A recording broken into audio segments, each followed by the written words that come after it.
রাত তখন অনেক। গ্রামের ফাঁকা মাঠ দিয়ে বাড়ি ফিরছিল হেমন্ত।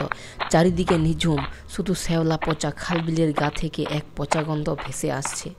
হেমন্ত জানে এই রাতে এই পথ দিয়ে আসা নিরাপদ নয়, কারণ এই পথে আসে নিশি। সেই দিন হেমন্ত অনেক কাজ করতে গিয়ে ক্লান্ত হয়ে পড়ে, তাই সে শর্টকাট রাস্তা খুঁজে নেয়। নিশি এবার তাকে ফাঁদে ফেলানোর চেষ্টা করে, তার বাবার কণ্ঠস্বর ধরে তাকে ডাকতে থাকে। হেমন্ত বাবা, কোথায় গেলি রে হেমন্ত? হেমন্তের বুকের ভিতর হিম হয়ে গেল।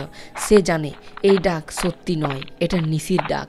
এই ডাকে যদি আমি সাড়া দিই তাহলে আমি বাড়ি জ্যান্ত ফিরে যেতে পারবো না। হেমন্ত, আমাকে নিয়ে যা, আমি যেতে পারছি না। হেমন্ত ৭-৫ না ভেবে সে দৌড়াতে শুরু করলো। সামনে শ্যাওলা ভরা শ্যাওড়াতলি, গাছের ডালগুলো কালো হাতের মতো বাতাসে দুলছে। হেমন্তর একদিকে ভয় হতে লাগলো, আর একদিকে তার বাবার কণ্ঠস্বর শুনে তার দয়াও হতে লাগলো। হঠাৎ তার পায়ের কাছে একটা নরম স্পর্শ পেল।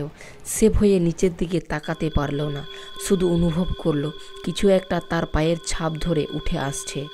নিশির ফিসফিসানি এবার খুব কাছে শোনা গেল। আমি এসে গেছি রে, আর তোর রক্ষে নেই। জয়ন্ত দৌড়ে শ্যাওলাতুলির ভেতরে ঢুকে গেল। শত শত হাত গুড়ির ভেতর থেকে এক অবয়ব দেখল, তার মায়ের অবয়ব, কিন্তু তার চোখগুলো জ্বলছে শয়তানের মতো লাল। জয়ন্ত চোখ বন্ধ করে চিৎকার করে যাচ্ছিল।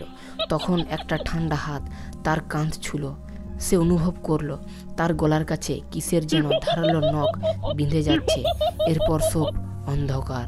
সকালে গ্রামের লোকেরা শ্যাওড়াতলির কাছে একটি নিথর দেহ খুঁজে পায়, মুখে চরম আতঙ্কের ছাপ।